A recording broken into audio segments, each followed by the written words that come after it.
C'est Sylvie Brunol, mouvement de la paix. Alors je ne vais rien vous apprendre qu'aujourd'hui, il y a 36 conflits majeurs qui frappent les populations civiles dans le monde. On est tous révoltés, je pense, par les guerres, par le massacre systématique de populations civiles.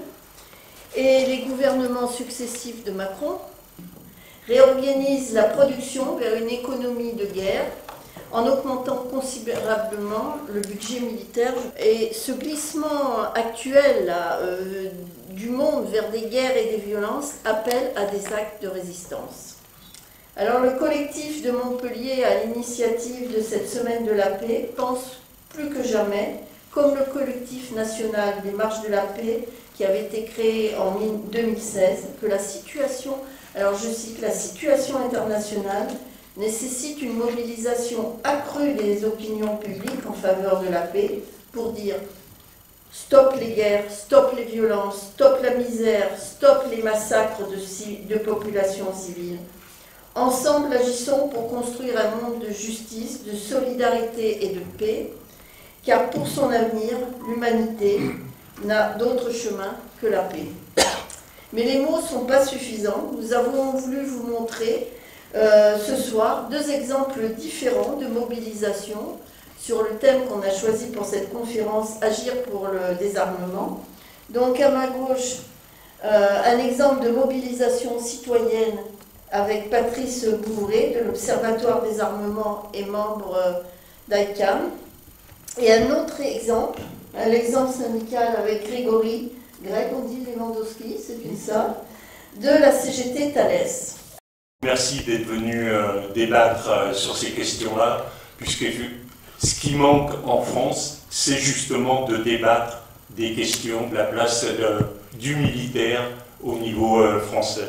Donc l'Observatoire des armements, c'est un centre d'expertise qu'on a créé il y a maintenant 40 ans, donc en 1984, à Lyon, puisqu'on était lyonnais au départ, avec les 3 personnes qui l'ont créé, pour essayer de débattre et de favoriser le débat en France sur ces questions-là, en prenant 2 axes sur lesquels on travaille de manière précise, à la fois la question des transferts d'armement, donc je reviendrai un petit peu dessus, puisque la France occupe quand même une place un peu particulière en la matière, second exportateur d'armement dans le monde.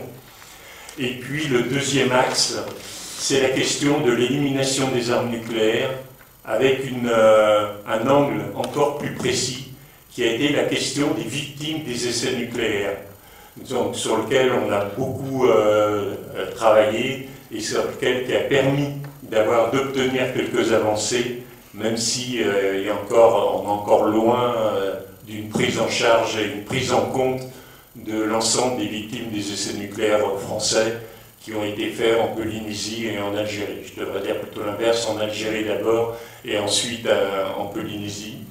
Et on essaye aussi donc de faire un travail aussi un peu d'archivage de l'histoire militante de tous les acteurs de paix, puisque dans l'histoire officielle, tous les acteurs de paix sont complètement absents. On a une histoire des gouvernements, des engagements, des guerres, etc. Mais des groupes, des militants qui ont participé pour essayer de faire évoluer les choses ne sont jamais abordés, ne sont jamais absents, sont oubliés, des oubliés de l'histoire. Donc ça aussi, c'est un travail que l'Observatoire essaie de mener, de conserver ses archives et surtout de les valoriser d'une manière ou d'une autre à travers des expositions, à travers des débats, etc. Donc, comme tu l'as dit, l'Observatoire est membre de la campagne internationale pour abolir les armes nucléaires, donc ICAN, une campagne qui a été lancée en 2007 et qui a permis, là encore, et je reviendrai aussi de manière plus précise, grâce à la mobilisation citoyenne, d'obtenir un traité d'interdiction des armes nucléaires en 2017. Il a fallu 10 ans pour l'obtenir, et qui est rentré en vigueur en 2021. Et donc désormais, les armes nucléaires sont illégales au niveau du regard du droit international. Notre pays est un délinquant, puisqu'il ne respecte pas le droit international alors qu'il prétend le respecter au regard de ce traité. Comment on peut, chacun à notre niveau, agir pour le désarmement.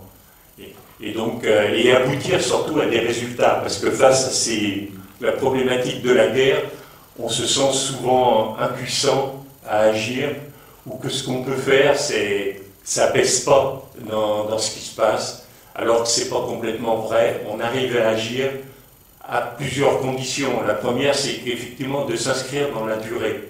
C'est sûr que maintenant, il faudrait pratiquement qu'on ait le résultat à peine qu'on ait commencé l'action. Non, ça ne se passe pas comme ça sur ces domaines-là. C'est des domaines qui demandent du temps, qui sont c'est vraiment dans la durée qu'on obtient des résultats. Le moindre action, le moindre traité pour l'obtenir, ça se compte en dizaines d'années pour obtenir des avancées. Je vous parlais des victimes des essais nucléaires. Il a fallu 20 ans avant qu'on obtienne une loi de reconnaissance et d'indemnisation des essais nucléaires, des victimes des essais nucléaires. Et même après l'avoir obtenue, il a fallu encore une dizaine d'années d'action régulière pour qu'elle commence un petit peu à être efficace. Mais quand on s'inscrit comme ça dans du temps long sur la même thématique, on obtient des résultats. Et ça, c'est vraiment important parce qu'on n'est pas forcément impuissant face à la guerre.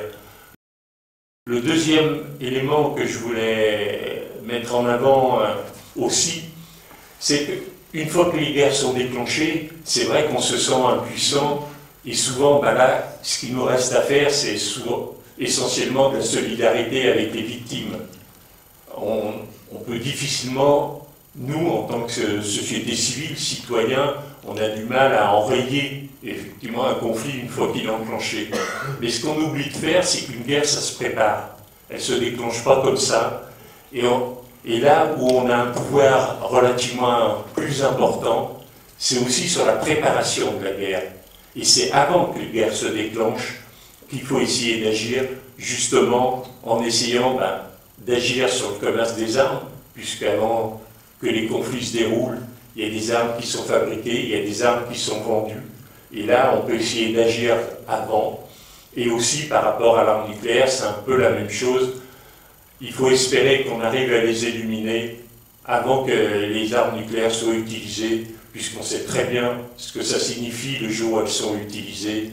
Ça peut aller jusqu'à l'élimination de toute vie sur la planète. Donc c'est bien là aussi où souvent dans nos mouvements ou dans la société civile, dans les médias, on parle des conflits, mais on ne parle pas de la préparation de ces guerres. Et c'est ce qu'on essaye de faire, nous, au niveau de l'Observatoire. Surtout, notre action, elle se situe en France, en direction de la France et du gouvernement français.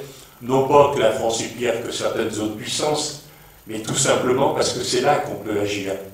Nous, en tant que citoyens, en tant qu'habitants de la France, de voir comment on peut agir et pas simplement de partir dans des grandes discussions ou des grands échanges ou des grandes analyses par rapport à ce qui peut se passer dans le monde, sur lequel notre pouvoir est beaucoup plus limité, même s'il faut avoir une pensée globale, bien évidemment, mais toujours en essayant de ramener à qu'est-ce qu'on peut faire, nous, concrètement, individuellement et collectivement, pour éviter d'aller vers la guerre. Donc c'est vraiment de cette manière que l'Observatoire des armements a été créé donc, en 1984 et a fonctionné pendant 40 ans et continue de fonctionner parce que effectivement les problèmes sont loin d'être réglés, même s'il y a eu quand même quelques avancées qui ont été obtenues. Le gouvernement a souvent parlé d'économie de la guerre, que nous sommes en guerre, de ces derniers temps, avec le déclenchement de l'invasion de l'Ukraine par la Russie. Mais ce qu'il faut savoir, c'est que la France, depuis de nombreux, j'ai presque envie de dire, depuis toujours, a investi de manière massive dans la question militaire, dans le développement du militaire, et notamment depuis la reconstruction après la Seconde Guerre mondiale. C'est un des pays qui a le plus investi de manière permanente dans ce domaine-là pour assurer sa place dans le monde. Elle s'est appuyée sur le militaire pour appuyer sa place dans le monde, avec toutes les problématiques que cela peut poser. Les questions militaires, théoriquement, c'est pour assurer la sécurité de la population, donc de chacun d'entre nous. La France, quand on regarde au niveau, en termes de population, elle est au 22e rang du nombre de population. En termes de géographie, elle est au 4e rang mondial. Mais par contre, quand on regarde au niveau des dépenses militaires, elle est au 8e rang des dépenses militaires mondiales. Elle est le 4e producteur d'armement dans le monde, le second exportateur d'armement dans le monde. Donc elle exporte à peu près 11% des armes vendues dans le monde. Et elle est la 4e puissance nucléaire. Si elle investit dans tout ça, c'est bien pour quelque part permettre en tout cas à la France de maintenir un certain type de développement dont nous bénéficions tous quelque part, qui n'est pas généralisable à l'ensemble de la planète. Et si on ne prend pas en compte ces dimensions-là, c'est vrai que la lutte pour la paix est impossible. Parce que si on veut se battre pour la paix, mais tout en maintenant la même place de la France dans le monde, c'est-à-dire le même niveau de prédation sur les autres pays et sur la planète, c'est pas possible. Donc c'est des choses sur lesquelles on ne s'interroge pas souvent et qui sont vraiment importantes à se positionner. Donc je vous disais qu'il faut s'inscrire dans le temps long, parce que la France, effectivement, ça fait très longtemps qu'elle augmente ses dépenses militaires. Là, dans les au niveau médiatique, ils sont arrivés à faire passer l'idée que si on a augmenté beaucoup les dépenses militaires ces dernières années, c'était de la faute de la Russie, en gros, qui avait envahi l'Ukraine.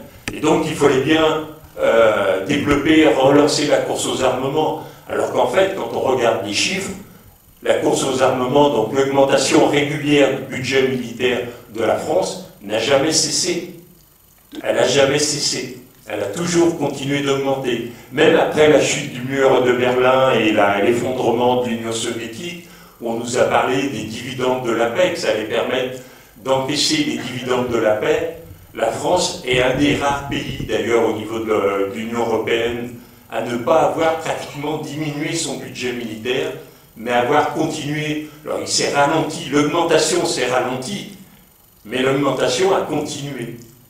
Et donc là, quand Macron ou quand le gouvernement parle qu'il faut relancer, qu'il faut rattraper, qu'on est en décalage, ils utilisent la guerre de l'Ukraine comme un argument pour faire passer au niveau de l'opinion publique cette nécessité d'augmenter les dépenses militaires, dont on sait tous que les dépenses de la France ne sont pas, le budget de la France n'est pas illimité, et donc si on augmente les dépenses militaires, ça va bien à l'encontre d'autres dépenses qui seraient socialement plus utiles. Mais l'argument de l'Ukraine, pour pouvoir justifier auprès de l'opinion ces augmentations et les restrictions sur les autres domaines. Alors, la France fonctionne avec des lois de programmation militaire sur plusieurs années, et la dernière loi de programmation militaire qui a été adoptée donc, en juillet 2023 prévoit effectivement plus de 413 milliards d'euros pour l'armement sur les 7 ans. Alors c'est des chiffres comme ça, quand on dit 413 milliards, c'est vrai qu'on a du mal à imaginer ce que ça peut représenter, bien évidemment. Mais ça fait des moyennes annuelles quand même de pratiquement 60 milliards d'euros par an, alors que la précédente loi de programmation militaire, par exemple, elle était à autour de moins de 40 milliards d'euros par an. Donc on voit quand même, ça fait quand même une bonne augmentation. Quand on passe de 40 milliards à 60 milliards, le niveau de vie de chacun d'entre nous n'a pas augmenté dans ces proportions-là. Et donc au contraire, les biens sociaux, on voit tous les problématiques qui peuvent se poser, notamment sur les hôpitaux, les écoles, etc. Ça, chacun d'entre nous est extrêmement au courant. Et parmi ces dépenses aussi, l'arme nucléaire occupe une place importante dans les dépenses militaires de la France, puisque le budget de l'arme nucléaire, on ne le connaît pas. Les députés, par exemple, ont voté la loi de programmation militaire sans connaître précisément quelle serait la part qui est allouée à l'arme nucléaire, dont on dit qu'elle est la clé de voûte de la défense de la France, donc l'élément le plus important de la défense. Non, ils ne le savent pas. On a eu un pourcentage donné par le ministre de la Défense, qui a varié d'ailleurs au fil des interviews, qui a varié entre 13 et 15% selon à quel journaliste il s'adressait ou s'il s'adressait aux députés. Ce qui ne permet pas aux parlementaires, dont le rôle est de contrôler l'action du gouvernement, bien évidemment, d'exercer ce rôle-là. Et donc, encore moins, nous, aux citoyens, de pouvoir aussi intervenir, exercer notre contrôle, demander des comptes au gouvernement. Ça fait des années qu'on demande que le budget, par exemple pour l'arme nucléaire, soit donné de manière précise, avec toutes les implications que ça peut représenter. On n'a que le budget concernant la fabrication des armes, mais pas, par exemple, le coût du personnel, pas le coût du démantèlement ou de la gestion des déchets nucléaires qui sont inhérents au programme nucléaire et qui représentent 10% de l'ensemble des déchets nucléaires, par exemple, de la France, sont liés aux militaires. Mais on ne sait pas quel coût ça. On le noie, tous les coûts comme ça sont noyés dans le reste du budget et ça ne permet pas de se battre contre. Pour autant, au niveau citoyen, au niveau individuel, on peut obtenir des avancées à certaines conditions. On a obtenu des avancées importantes au fil des années, ces dernières années, notamment avec des traités d'interdiction sur les bombes à sous-munitions, sur les mines antipersonnelles, donc sur l'arrêt des essais nucléaires, qui ont tous été obtenus, ces traités, suite à des mobilisations citoyennes, des groupes qui se sont constitués dans les pays, qui se sont regroupés après au niveau régional et au niveau international, et c'est ça qui a permis d'imposer aux États, qui ne les voulaient pas, bien évidemment, ce type de traité, et qui ont eu des conséquences. Je prends le traité sur les bombes à sous-munitions, ça a permis réellement de diminuer le nombre de manière importante, pratiquement, de plus de 10 fois, le nombre de victimes liées aux bombes à sous-munitions ou aux mines antipersonnelles qui avaient lieu régulièrement. Donc quand on agit, qu'on arrive à se regrouper, ça a des effets. Pareil sur les essais nucléaires. Le traité, il est en cours de discussion depuis des années au sein des Nations Unies. Il a fallu, et là pour le coup c'est un acte involontaire de Jacques Chirac, parce qu'il ne l'a pas fait pour ça, en 1995, quand il a décidé de reprendre les essais nucléaires de la France en Polynésie, ça a créé un tel mouvement dans tous les pays au niveau mondial que du coup, au niveau de l'ONU, les États ont réussi à se mettre d'accord sur un traité d'interdiction des essais. Et là aussi, l'arrêt des essais en grandeur nature, ça n'a pas arrêté la modernisation de l'arme nucléaire par certaines puissances, ça a quand même aussi des effets en termes principalement sanitaires pour tout le personnel qui participait à la mise en œuvre de ces essais et aux tests, aux explosions nucléaires, et par rapport à l'environnement. Ça a mis du temps pour l'obtenir, mais ça a eu des effets. On peut agir à plein de niveaux. Bien sûr, l'idéal c'est d'agir dans le cadre collectif, dans des groupes, mais même au niveau individuel, il y a différents endroits, différents moments où on a un petit peu de pouvoir et que ce pouvoir-là, on ne l'exerce pas souvent et qu'il faudrait qu'on l'exerce plus souvent pour obtenir des choses. Des choses toutes simples. Au niveau des médias, on se plaint que les médias ne parlent pas de ces questions-là. Mais combien d'entre nous avons écrit aux médias pour leur demander qu'ils en parlent?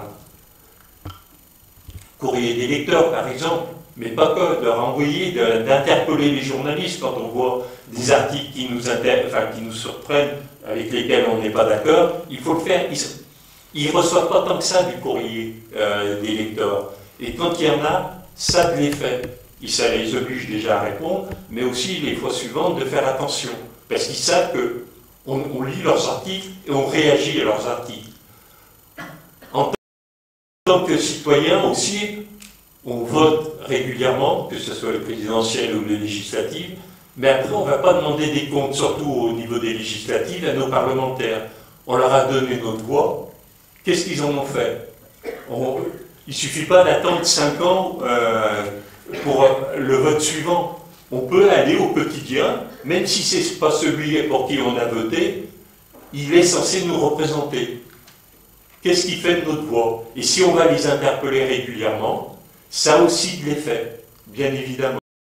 Notre argent, on a tous un compte en banque, on a tous plus ou moins quelques économies dessus sur des comptes d'épargne. Cet argent-là, les banques les utilisent, les investissent dans le secteur économique et notamment dans l'industrie d'armement. Toutes les banques françaises investissent dans l'industrie d'armement, hormis donc la nef qui est pour le moment un lieu où on peut seulement déposer de l'argent en épargne, mais qui depuis peu donc va pouvoir ouvrir des comptes notamment réguliers. Mais là encore, à nous aussi d'aller voir notre conseiller financier et lui dire, moi l'argent qui est placé sur mon compte, je ne veux pas qu'il serve à l'industrie d'armement. Alors bien sûr, s'il y a une seule personne qui le fait, le conseiller financier, bon, ça fera rigoler 5 minutes, quoi, c'est tout.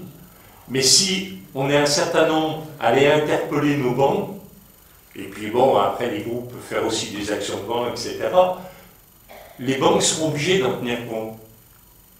Parce que bien sûr, leur souci numéro 1, c'est bien que leurs clients soient satisfaits et continuent à leur confier leur argent en leur posant le moins possible de questions.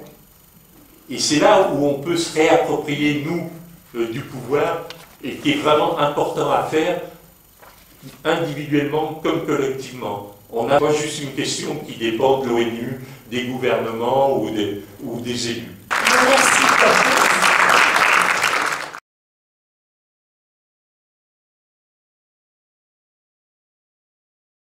Que la ville de Montpellier a signé le TIAN, le traité d'interdiction des armes nucléaires. C'est la première de l'Hérault, donc on espère que la mobilisation citoyenne... Oui, grâce à la mobilisation citoyenne. Voilà. Ça a mis plusieurs années avant que la ville de Montpellier accepte de s'engager. Tout à fait. Et il y a combien? 70 villes seulement en France qui l'ont signé. Là où il faut se méfier, et je crois que c'est vraiment des choses sur lesquelles on est sensible, c'est que par rapport à ces questions-là d'agir pour la paix, du désarmement, des questions de guerre, etc., on a très vite tendance à se sentir impuissant face à l'énormité, effectivement, du problème qui est posé. C'est le problème de comment arriver à vivre ensemble, en fait. Un problème qui peut être aussi ramené au-delà des aspects purement techniques, du fonctionnement des institutions, etc. Comment on arrive, qu'est-ce qu'on construit pour arriver à vivre ensemble, et surtout, est-ce qu'il y a des gens plus égaux que les autres? Et donc, est-ce que nous, en tant que Français, on est plus égaux que les autres? Et donc, on peut se permettre des comportements, on peut se permettre des choses qu'effectivement, on empêche aux autres d'y accéder, tout simplement. Et c'est bien à ça que, pour moi, sert le militaire et l'arme nucléaire, entre autres, mais le militaire en lui-même, c'est de permettre à celui qui a la puissance nucléaire la plus forte d'exercer son rôle de prédation sur le reste, non seulement sur le reste du monde, et donc de s'octroyer des choses qui ne sont pas généralisables. Notre niveau de vie, nous, en tant que Français, je ne parle pas du niveau de vie de chacun individuellement, mais collectivement, le niveau de vie de la France n'est pas généralisable à l'ensemble de la planète. Ou alors il faudrait qu'il y ait 3-4 planètes. Enfin, il y a des calculs qui sont faits par rapport à ça. Mais il faudrait qu'il y en ait 3-4, au minimum. Il n'y en a qu'une, on le sait bien. Est-ce qu'on continue à développer notre puissance militaire pour maintenir notre niveau de vie, sans se poser la question des conséquences? Ou est-ce qu'on essaye de réfléchir comment nous, chacun, on peut agir pour renverser les choses et notamment réduire ce poids du militaire dans les relations internationales? Et donc, par rapport au constat que vous faisiez sur l'ONU, sur un certain nombre de choses, sur les gouvernements, etc., je peux être que d'accord avec vous. Rédiger des publications pour demander une réforme de l'ONU, une réforme du Conseil de sécurité, c'est absolument incroyable que les vainqueurs de la Seconde Guerre mondiale, et surtout la France qui n'était même pas vainqueur vraiment de la Seconde Guerre mondiale, a pu se retrouver dans le camp des vainqueurs, ont pu imposer un ordre mondial qui continue encore d'exister aujourd'hui. imposée à l'ensemble de la planète, qui est incroyable, mais on est dans ce camp-là. Et donc, ce qui a permis ça, c'est le militaire. Et donc c'est bien pour ça que c'est important, ça nous paraît important, de se battre pour réduire l'impact du militaire, espérer qu'on puisse développer un autre monde un jour ou l'autre. Et c'est des questions qui sont complètement... le militaire n'est jamais mis sur la table dans les débats sur le changement de monde. Il n'est pas mis sur la transition écologique, alors que l'impact du militaire sur le carbone, etc., est aussi extrêmement important. Enfin, le militaire est toujours mis de côté. Ça rejoint la question que tu as soulevée par rapport au ministre des Défense, ministère des Armées. On a changé le nom pour faire apparaître cette question-là comme une question technique. Une question effectivement de moyens de développement technique, alors que c'est une question éminemment politique. Ce qui était le cas quand on parle le terme de défense, ça pose la question de savoir la défense de qui, de quoi, pourquoi, contre qui. C'est des questions qui sont extrêmement importantes, qu'on devrait débattre en démocratie et qu'on n'en parle pas. Non, on a transformé ça en ministère des Armées comme si c'était qu'un problème technique, il faut 3 chars plus, ou 3 bombes de plus, ou un petit peu plus d'argent dans tel ou tel domaine. Non, c'est pas un problème technique. Le nucléaire, elle nous est présentée comme favorisant effectivement la paix. Si c'était le cas, réellement, je réponds par un autre paradoxe. Pourquoi chaque pays ne pourrait pas avoir une arme nucléaire? Pourquoi justement les 5 puissances du Conseil de sécurité qui sont membres permanents qui ont donc déjà un pouvoir particulier au niveau de la gestion de la communauté internationale, se sont octroyés le droit de l'avoir en interdisant tous les autres de l'avoir. C'était le but du traité de non-prolifération adopté en 1970. Pourquoi? C'est bien parce que l'arme nucléaire ne sert pas à favoriser la paix entre les pays. Elle sert à certains de pouvoir imposer leur conception du monde et des relations internationales. C'est un outil de puissance, ce n'est pas un outil de paix, comme c'est présenté. Dans l'histoire, quand il y a eu l'utilisation de la bombe sur Hiroshima et Nagasaki, c'est toujours présenté comme ça a mis fin à la Seconde Guerre mondiale. Non, ça a préparé le fonctionnement de la communauté internationale après, en imposant l'ordre américain sur l'ensemble de la planète. C'était pas par rapport à mettre fin à la guerre. Là, il y a eu des discussions qui commençaient à avoir au niveau des Japonais, notamment, qui auraient pu permettre de trouver d'autres manières de mettre fin à la guerre sans utiliser les bombes nucléaires. Mais si les Américains les ont utilisées, il y a des archives maintenant qui permettent, qui ont été déclassifiées, donc qui permettent aussi de l'étayer sur des faits, c'était par rapport à l'avancée russe. Les Américains ne voulaient pas que les Russes apparaissent comme ceux qui gagnent la Seconde Guerre mondiale. Et il fallait bien leur montrer aussi que techniquement, technologiquement parlant, les Américains étaient supérieurs au reste du monde. Et c'était ça les raisons qui ont fait que les Américains ont utilisé cette bombe. Enfin, on a utilisé même 2 fois cette bombe, puisqu'il y a eu Hiroshima 6 et Nagasaki 9, pour tester 2 types de bombes d'ailleurs différents. Après, il y a d'autres exemples. On dit que ça empêche d'envahir un pays. Un pays qui a la bombe nucléaire ne serait pas envahi. Le Royaume-Uni avait des territoires, notamment les Malouines, à un moment donné. Ça n'a pas empêché les Argentins, alors que le Royaume-Uni avait la bombe, d'envahir les Malouines, par exemple. Pareil, au moment de la guerre en 1973 contre Israël, les pays aux alentours savaient qu'Israël avait déjà la bombe. Ça ne les a pas empêchés d'envahir Israël. C'est là où on voit, quand on prend ces différents exemples, quand on regarde un peu comment s'est passée l'histoire, que l'arme nucléaire ne sert pas à protéger ou n'assure pas la défense, mais est vraiment une arme entre les mains de quelques pays pour imposer leur conception des relations internationales. Le matériel à double usage, la question du contrôle du matériel à double usage, là encore, ce n'est pas un problème technique, c'est vraiment un problème politique et une volonté politique. Et après, pour nous, en tant que société civile, c'est un problème de transparence.